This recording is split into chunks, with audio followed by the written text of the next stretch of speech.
안녕하세요. 남인숙 작가예요. 책 읽어주는 채널. 오늘은 해림 출판사에서 나온 내 방식대로 삽니다. 이 책을 읽어드릴 거예요. 편안하게 들으세요. 쇼핑은 그 사람이다. 저는 제 손으로 돈을 벌어 제 뜻대로 뭔가를 사기 시작하면서 자존감이 생기는 걸 느꼈어요.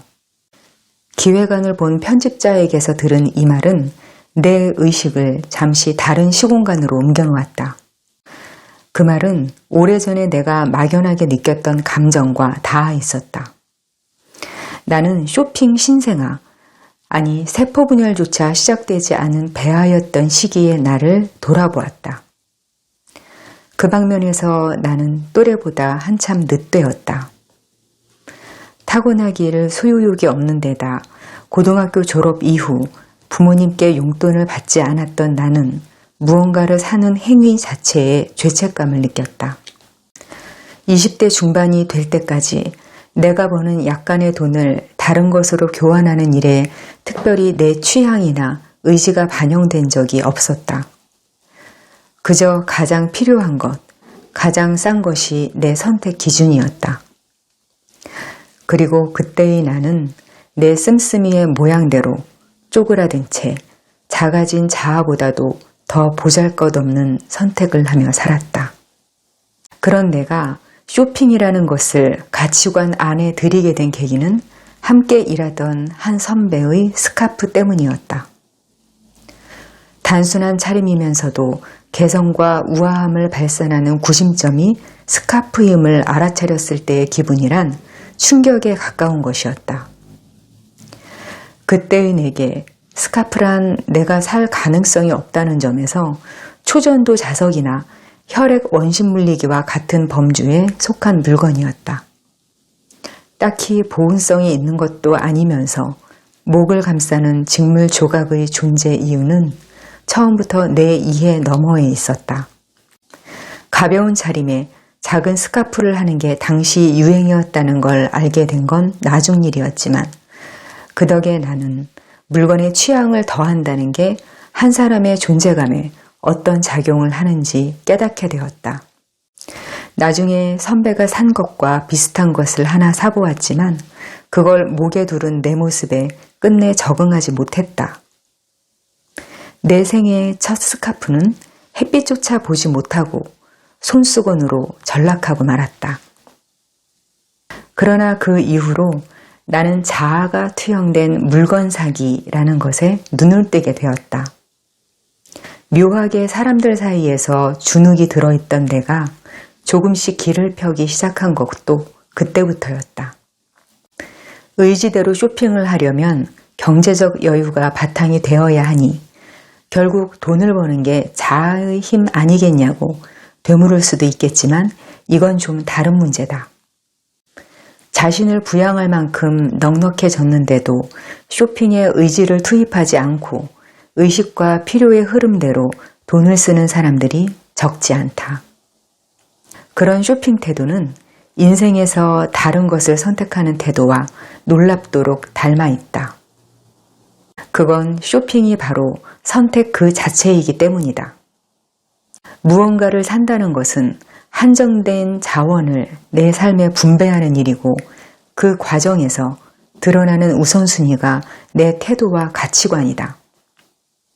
일이 너무 바쁘고 피곤해 쇼핑에 선택의 피로감을 더하고 싶지 않다면 그 또한 독립된 하나의 선택이다. 같은 상황에서 어떤 사람은 쇼윈도에 비친 마네킹 코디 착장을 그대로 벗겨오는 효율을 선택하고 누군가는 지나가다가 맨 처음 눈에 띄는 것을 바로 사버리기도 한다. 글을 쓰고 사람을 만나고 생각하는 삶을 반복하면서 한 사람이 가지고 있는 물건들과 쇼핑 성향이 그 사람과 무관하지 않다는 명제에 점점 확신을 갖게 되었다. 심각하게 물건 정리가 필요한 사람은 인생 정리도 필요한 사람이기 쉽다. 쇼핑하는 태도를 자신의 의지 안에 두고 자신이 원하는 정체성을 심는 사람들은 역시 자신의 삶도 장악하면서 산다. 이걸 알게 되면서 내 삶에 원하는 물건만 머물도록 허락하겠다는 철칙이 생겼다. 그러자 점차 사람도, 감정도, 일도 가장 원하는 것만 남게 되었다. 삶이 단순하면서도 풍요로워졌다.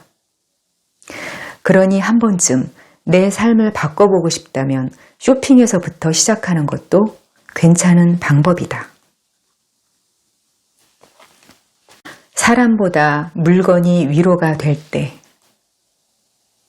자신이 얼마큼 힘든 시기를 살고 있는지 가장 간단하게 알아보는 방법이 있다. 마법사가 나타나서 다른 사람과 자신의 인생을 바꾸어 준다고 했을 때 콕 집어서 통째로 인생을 바꾸고 싶은 사람이 있는가? 대개의 사람은 평소 부러워하던 사람이라도 막상 인생을 바꾸겠냐고 하면 망설이곤 한다. 금수저로 태어났지만 저런 성격으로 살기는 싫다. 능력은 있지만 저런 가족들과 산다고 생각만 해도 끔찍해. 라며 말이다. 사람들은 대부분 사실 자신의 인생을 가장 사랑한다. 부러운 것은 타인 인생의 한 부분일 뿐, 내 인생에서 몇 가지만 좋아지면 완벽할 거라고들 생각한다. 그런데 내게는 주변 아무나라도 좋으니 인생을 통째로 바꾸고 싶은 시간들이 있었다. 이는 심각하게 나쁜 시기를 지나고 있다는 신호다. 그런 최악의 시기에는 타인과 나의 경계를 더욱 명징하게 의식하게 된다. 그럴 때는 사람에게 섣불리 위로받으려 해서는 안 된다. 심지어 나를 위로하려 따뜻하게 어루만지는 이들조차도 통점을 잘못 짚어 내게 고통을 준다. 나보다 처지가 나은 모든 사람들의 호흡이 마치 기화되고 있는 독극물처럼 세포 하나하나에 파고드는 통증이 된다. 무엇보다 치명적인 것은 그들의 잘못이 아니라는 사실을 나도 자각한다는 점이다. 모든 잘못이 내 존재 자체에 있다는 결론에 이른 이들에게 사람이 위로가 될 수 없는 이유다. 그런데 그렇게 멀고 먼 타인들이 자신의 생각과 가치를 불어넣은 물건들은 좀 다르다. 초라한 삶에 한없이 비틀리고 작아지던 어느 날, 인적 드문 초기 신도시에 잠시 살던 나는 시내에서 볼일을 보고 아무 이유 없이 명동에 들렀다. 굳이 이유 비슷한 것을 찾자면 그저 사람이 아주 많은 곳에 가고 싶었던 것 같다. 사람과 엮이지 않기 위한 가장 효과적인 방법은 많은 사람 사이에 섞이는 것이다. 사람이 너무 많아서 아무도 없는 것처럼 느껴지던 명동 거리를 좀 걷다가 너무 더워 냉방을 하는 매장에 들어갔다. 그곳은 판매 직원이 따로 없이 자유롭게 물건을 고르는 쇼핑센터였는데 당시에는 그런 곳이 흔하지 않았다. 도통 패션에 관심이 없는 나였지만 물건 구경은 꽤 재미있었다. 평소 거들떠보지도 않던 무서운 옷들도 걸쳐보고 취향 아닌 가방도 들어봤다. 그러다 매대 위를 굴러다니던 모자 하나를 무심코 쓰고 거울을 봤는데 순간 그 속의 내 모습에서 눈을 뗄 수가 없었다. 어찌된 일인지 그 뉴스보이 캡은 내게 기막히게 잘 어울렸고 내 기준으로 유별난 패션 아이템인데도 이질감이 없었다. 그리고 그 기분은 전에는 느낀 적 없는 위로와 쾌감이었다. 그건 한 번도 본 적 없는 막연한 타인들과의 이상한 교감이었다. 그런 모자를 디자인하고 유행시킨 누군가의 심상이 의도한 대로 내게 와서 맞아떨어진 것이니 그게 교감이 아니면 무엇이겠는가? 이질적인 존재와 연결되는 느낌은 세상과 자신을 다른 각도로 볼 수 있게 해준다. 때론 그 감정이 한 사람을 구원할 수도 있다. 그래서 낯선 사람들의 다양한 이야기가 등장하는 문학 작품들이 수많은 사람들을 위로해 줄 수 있었던 것이다. 생존에 관련된 것이 아니면 좀처럼 지갑을 열지 못하던 시기였지만 나는 그 모자를 살 수밖에 없었다. 그때만큼은 그 모자가 분명 내 생존 혹은 실존과 관계 있는 물건이었다. 이후 그 모자를 쓰고 외출한 적이 없었기에 그 일은 내 생애 최초의 쓸데없는 쇼핑이자 가장 가치 있는 쇼핑이 되었다. 사람들이 물건에 투영시킨 가치들은 상처를 주지 않는 방식으로 전시된다. 내가 사람이 아닌 물건에만 취할 수 있는 태도로 그것들을 대할 수 있기 때문이다. 상대의 입장과 감정을 흡수하지 않고도 내가 소통하고 싶은 가치만을 골라 대화할 수 있다. 이기적이지만 무해하다. 내가 즐겨 신는 운동화를 디자인한 사람은 만나면 끔찍한 성격일 수도 있지만 그 사람이 물건을 통해 제안하는 편안함과 멋스러움은 운동화를 신을 때마다 내게 기쁨을 준다. 운동화라는 물건을 통해 주고 싶고 받고 싶은 가치들에 대해 끊임없이 대화를 하는 기분이다. 지식상품이라고 할 수 있는 책 또한 예외가 아니다. 인생의 막다른 골목에서마다 구원이 되어준 몇몇 책들이 있었는데 감동 끝에 저자의 행보를 추적했다가 실망한 적이 한두 번이 아니었다. 사람과 그 사람이 상품에 깃들인 자아의 일부는 같은 것이 아니다.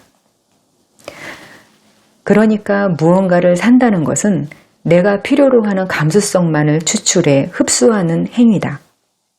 우리가 마음에 꼭 드는 물건을 손에 넣었을 때 위로를 얻는 것도 그 때문이다. 이 유물론의 시대에 욕망의 대상을 바로 손에 넣는다는 것 하나로 쇼핑의 가치를 설명하는 건 아무래도 섭섭한 일이다. 쇼핑하는 태도대로 사람을 만난다. 친한 후배와 영화를 보려고 번화가에서 만났다. 영화 상영까지 시간이 꽤 남아서 우리는 근처 쇼핑몰에서 구경을 하기로 했다. 생활용품을 모아놓은 매장을 따로 한 바퀴 돌았다가 입구에서 그와 다시 만났을 때 나는 그만 깜짝 놀랐다. 쇼핑 바구니에 물건이 산처럼 쌓여있던 것이다. 자세히 보니 바구니에 담긴 것들은 생필품도 아니었다. 귀여워서 샀다가 금세 처치곤란이 되는 종류의 물건이 대부분이었다. 흔들리는 내 눈빛을 보더니 그도 장바구니 물건들을 그대로 결제하기에는 망설여지는 모양이었다. 자꾸만 이것들을 살까 말까 내게 물어보았다. 너무 충동적으로 막 사는 것 같기도 하다며 뭐라도 한마디 해달라고 했다. 타인의 삶의 태도에 대해서 좀처럼 간섭을 하지 않는 내가 결국 한마디 했다. 물건 사는 태도 그대로 남자도 고르더라. 잘 생각해서 해. 그는 핏기 가신 얼굴로 잠시 나를 보더니 장바구니 속 물건들을 모조리 제자리에 갖다 두었다.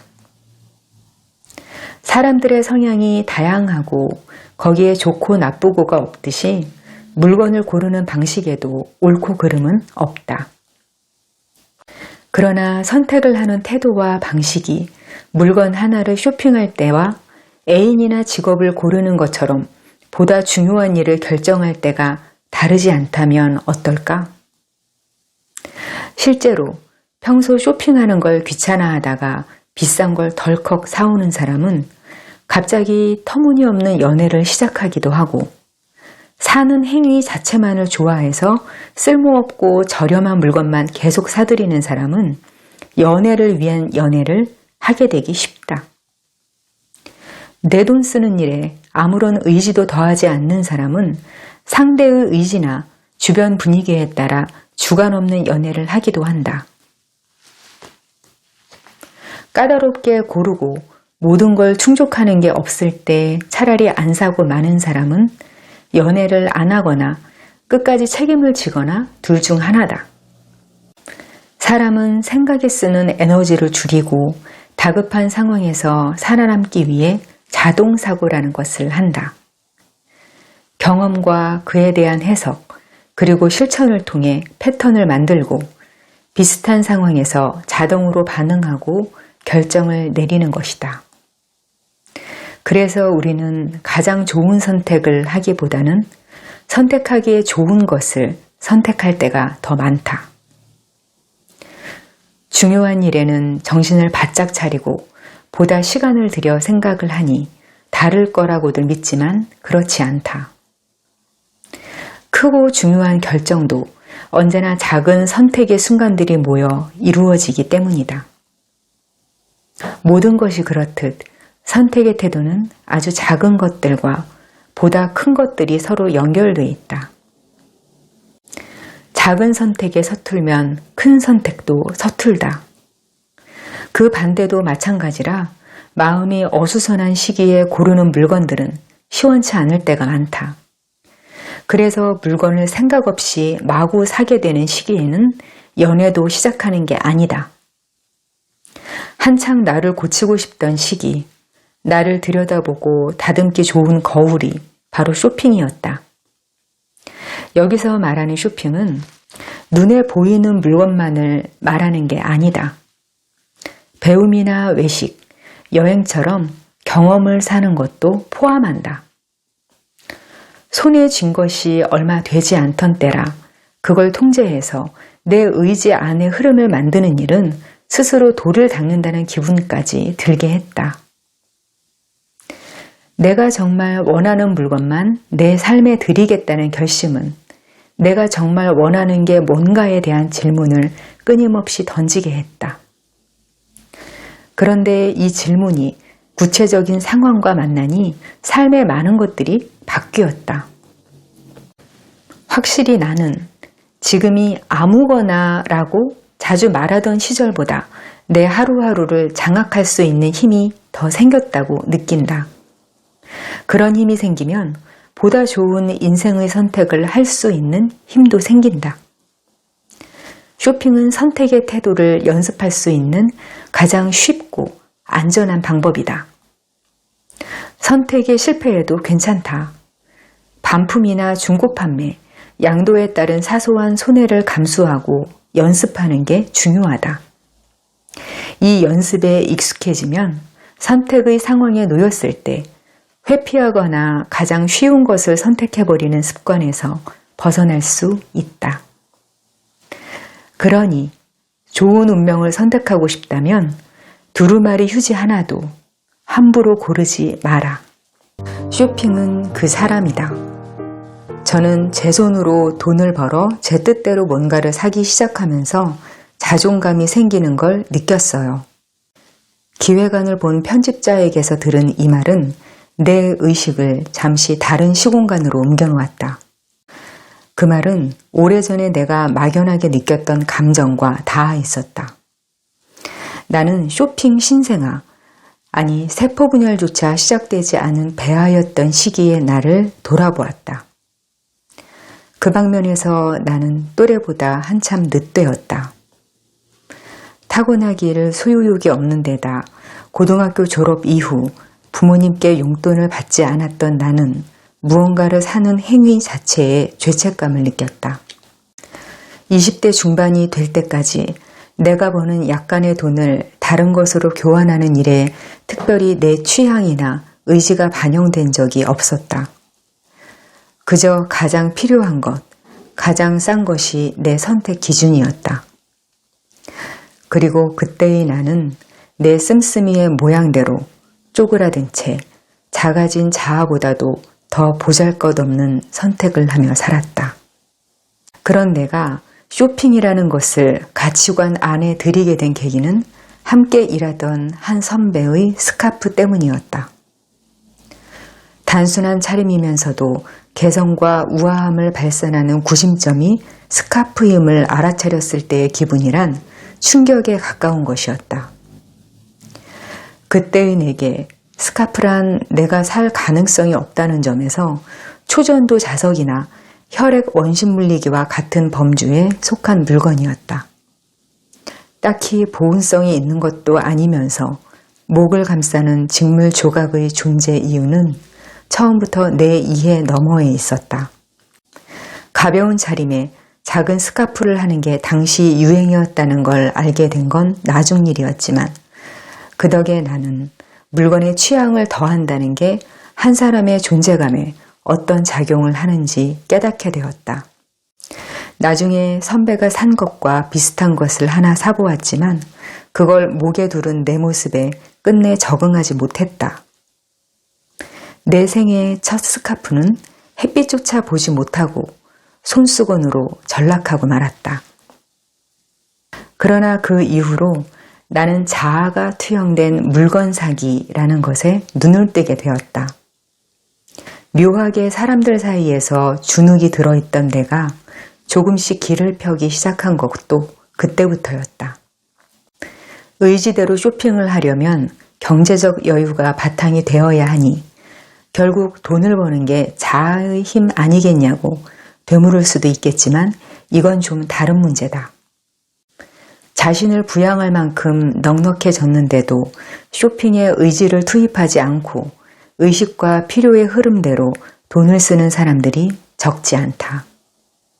그런 쇼핑 태도는 인생에서 다른 것을 선택하는 태도와 놀랍도록 닮아 있다.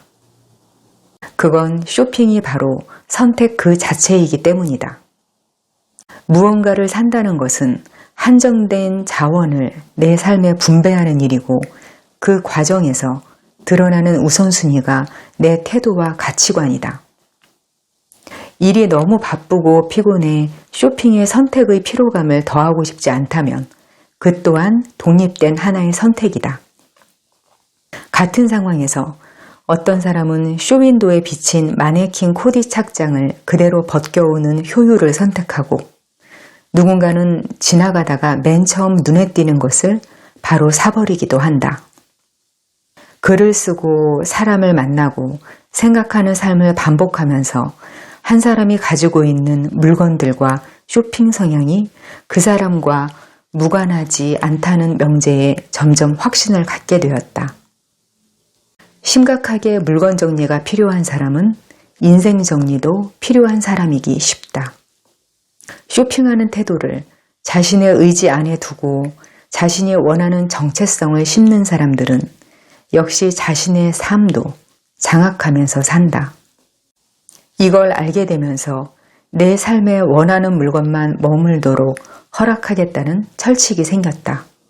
그러자 점차 사람도, 감정도, 일도 가장 원하는 것만 남게 되었다. 삶이 단순하면서도 풍요로워졌다. 그러니 한 번쯤 내 삶을 바꿔보고 싶다면 쇼핑에서부터 시작하는 것도 괜찮은 방법이다.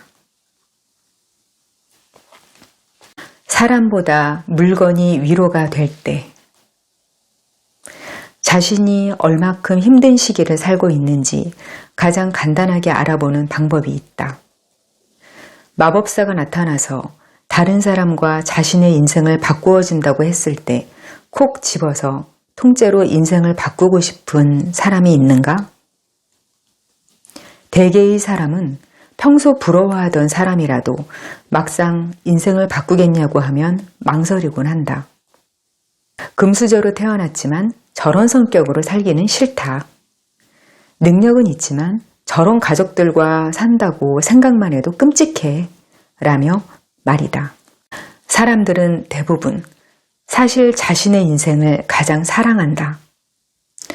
부러운 것은 타인 인생의 한 부분일 뿐 내 인생에서 몇 가지만 좋아지면 완벽할 거라고들 생각한다. 그런데 내게는 주변 아무나라도 좋으니 인생을 통째로 바꾸고 싶은 시간들이 있었다. 이는 심각하게 나쁜 시기를 지나고 있다는 신호다. 그런 최악의 시기에는 타인과 나의 경계를 더욱 명징하게 의식하게 된다. 그럴 때는 사람에게 섣불리 위로받으려 해서는 안 된다. 심지어 나를 위로하려 따뜻하게 어루만지는 이들조차도 통점을 잘못 짚어 내게 고통을 준다. 나보다 처지가 나은 모든 사람들의 호흡이 마치 기화되고 있는 독극물처럼 세포 하나하나에 파고드는 통증이 된다. 무엇보다 치명적인 것은 그들의 잘못이 아니라는 사실을 나도 자각한다는 점이다. 모든 잘못이 내 존재 자체에 있다는 결론에 이른 이들에게 사람이 위로가 될 수 없는 이유다. 그런데 그렇게 멀고 먼 타인들이 자신의 생각과 가치를 불어넣은 물건들은 좀 다르다. 초라한 삶에 한없이 비틀리고 작아지던 어느 날, 인적 드문 초기 신도시에 잠시 살던 나는 시내에서 볼일을 보고 아무 이유 없이 명동에 들렀다. 굳이 이유 비슷한 것을 찾자면 그저 사람이 아주 많은 곳에 가고 싶었던 것 같다. 사람과 엮이지 않기 위한 가장 효과적인 방법은 많은 사람 사이에 섞이는 것이다. 사람이 너무 많아서 아무도 없는 것처럼 느껴지던 명동 거리를 좀 걷다가 너무 더워 냉방을 하는 매장에 들어갔다. 그곳은 판매 직원이 따로 없이 자유롭게 물건을 고르는 쇼핑센터였는데 당시에는 그런 곳이 흔하지 않았다. 도통 패션에 관심이 없는 나였지만 물건 구경은 꽤 재미있었다. 평소 거들떠보지도 않던 무서운 옷들도 걸쳐보고 취향 아닌 가방도 들어봤다. 그러다 매대 위를 굴러다니던 모자 하나를 무심코 쓰고 거울을 봤는데 순간 그 속의 내 모습에서 눈을 뗄 수가 없었다. 어찌된 일인지 그 뉴스보이 캡은 내게 기막히게 잘 어울렸고 내 기준으로 유별난 패션 아이템인데도 이질감이 없었다. 그리고 그 기분은 전에는 느낀 적 없는 위로와 쾌감이었다. 그건 한 번도 본 적 없는 막연한 타인들과의 이상한 교감이었다. 그런 모자를 디자인하고 유행시킨 누군가의 심상이 의도한 대로 내게 와서 맞아떨어진 것이니 그게 교감이 아니면 무엇이겠는가? 이질적인 존재와 연결되는 느낌은 세상과 자신을 다른 각도로 볼 수 있게 해준다. 때론 그 감정이 한 사람을 구원할 수도 있다. 그래서 낯선 사람들의 다양한 이야기가 등장하는 문학 작품들이 수많은 사람들을 위로해 줄 수 있었던 것이다. 생존에 관련된 것이 아니면 좀처럼 지갑을 열지 못하던 시기였지만 나는 그 모자를 살 수밖에 없었다. 그때만큼은 그 모자가 분명 내 생존 혹은 실존과 관계 있는 물건이었다.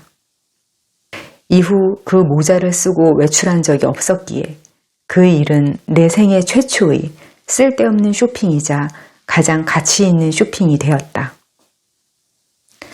사람들이 물건에 투영시킨 가치들은 상처를 주지 않는 방식으로 전시된다. 내가 사람이 아닌 물건에만 취할 수 있는 태도로 그것들을 대할 수 있기 때문이다. 상대의 입장과 감정을 흡수하지 않고도 내가 소통하고 싶은 가치만을 골라 대화할 수 있다. 이기적이지만 무해하다. 내가 즐겨 신는 운동화를 디자인한 사람은 만나면 끔찍한 성격일 수도 있지만 그 사람이 물건을 통해 제안하는 편안함과 멋스러움은 운동화를 신을 때마다 내게 기쁨을 준다.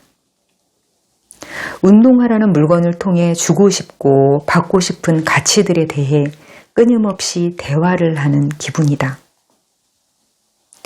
지식 상품이라고 할 수 있는 책 또한 예외가 아니다. 인생의 막다른 골목에서마다 구원이 되어준 몇몇 책들이 있었는데 감동 끝에 저자의 행보를 추적했다가 실망한 적이 한두 번이 아니었다. 사람과 그 사람이 상품에 깃들인 자아의 일부는 같은 것이 아니다. 그러니까 무언가를 산다는 것은 내가 필요로 하는 감수성만을 추출해 흡수하는 행위다. 우리가 마음에 꼭 드는 물건을 손에 넣었을 때 위로를 얻는 것도 그 때문이다. 이 유물론의 시대에 욕망의 대상을 바로 손에 넣는다는 것 하나로 쇼핑의 가치를 설명하는 건 아무래도 섭섭한 일이다. 쇼핑하는 태도대로 사람을 만난다. 친한 후배와 영화를 보려고 번화가에서 만났다.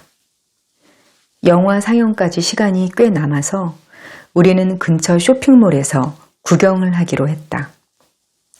생활용품을 모아놓은 매장을 따로 한 바퀴 돌았다가 입구에서 그와 다시 만났을 때 나는 그만 깜짝 놀랐다. 쇼핑 바구니에 물건이 산처럼 쌓여있던 것이다. 자세히 보니 바구니에 담긴 것들은 생필품도 아니었다. 귀여워서 샀다가 금세 처치곤란이 되는 종류의 물건이 대부분이었다. 흔들리는 내 눈빛을 보더니 그도 장바구니 물건들을 그대로 결제하기에는 망설여지는 모양이었다. 자꾸만 이것들을 살까 말까 내게 물어보았다. 너무 충동적으로 막 사는 것 같기도 하다며 뭐라도 한마디 해달라고 했다. 타인의 삶의 태도에 대해서 좀처럼 간섭을 하지 않는 내가 결국 한마디 했다. 물건 사는 태도 그대로 남자도 고르더라. 잘 생각해서 해. 그는 핏기 가신 얼굴로 잠시 나를 보더니 장바구니 속 물건들을 모조리 제자리에 갖다 두었다. 사람들의 성향이 다양하고 거기에 좋고 나쁘고가 없듯이 물건을 고르는 방식에도 옳고 그름은 없다. 그러나 선택을 하는 태도와 방식이 물건 하나를 쇼핑할 때와 애인이나 직업을 고르는 것처럼 보다 중요한 일을 결정할 때가 다르지 않다면 어떨까? 실제로 평소 쇼핑하는 걸 귀찮아하다가 비싼 걸 덜컥 사오는 사람은 갑자기 터무니없는 연애를 시작하기도 하고 사는 행위 자체만을 좋아해서 쓸모없고 저렴한 물건만 계속 사들이는 사람은 연애를 위한 연애를 하게 되기 쉽다. 내 돈 쓰는 일에 아무런 의지도 더하지 않는 사람은 상대의 의지나 주변 분위기에 따라 주관 없는 연애를 하기도 한다. 까다롭게 고르고 모든 걸 충족하는 게 없을 때 차라리 안 사고 마는 사람은 연애를 안 하거나 끝까지 책임을 지거나 둘 중 하나다. 사람은 생각에 쓰는 에너지를 줄이고 다급한 상황에서 살아남기 위해 자동사고라는 것을 한다. 경험과 그에 대한 해석, 그리고 실천을 통해 패턴을 만들고 비슷한 상황에서 자동으로 반응하고 결정을 내리는 것이다. 그래서 우리는 가장 좋은 선택을 하기보다는 선택하기에 좋은 것을 선택할 때가 더 많다. 중요한 일에는 정신을 바짝 차리고 보다 시간을 들여 생각을 하니 다를 거라고들 믿지만 그렇지 않다. 크고 중요한 결정도 언제나 작은 선택의 순간들이 모여 이루어지기 때문이다. 모든 것이 그렇듯 선택의 태도는 아주 작은 것들과 보다 큰 것들이 서로 연결되어 있다. 작은 선택에 서툴면 큰 선택도 서툴다.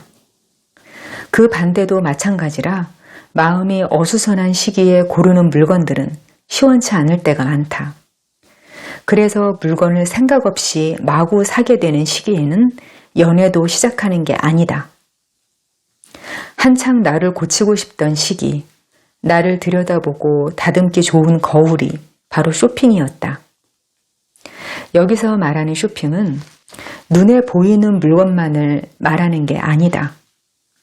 배움이나 외식, 여행처럼 경험을 사는 것도 포함한다. 손에 쥔 것이 얼마 되지 않던 때라 그걸 통제해서 내 의지 안에 흐름을 만드는 일은 스스로 돌을 닦는다는 기분까지 들게 했다. 내가 정말 원하는 물건만 내 삶에 들이겠다는 결심은 내가 정말 원하는 게 뭔가에 대한 질문을 끊임없이 던지게 했다. 그런데 이 질문이 구체적인 상황과 만나니 삶의 많은 것들이 바뀌었다.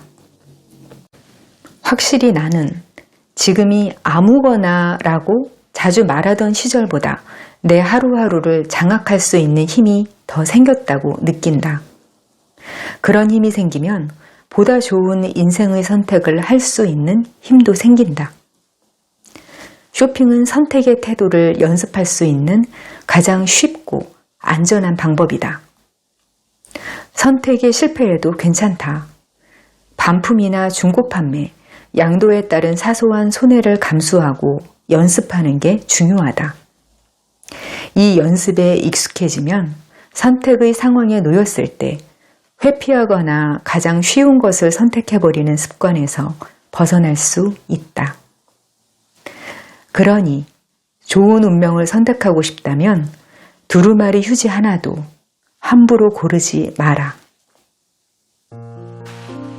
예, 오늘은 쇼핑 심리 에세이 내 방식대로 삽니다 읽어드렸어요. 편안하게 쉬시고 또 머리에 지식도 쌓고 마음을 더 풍성하게 하는 시간이시기를 바랄게요.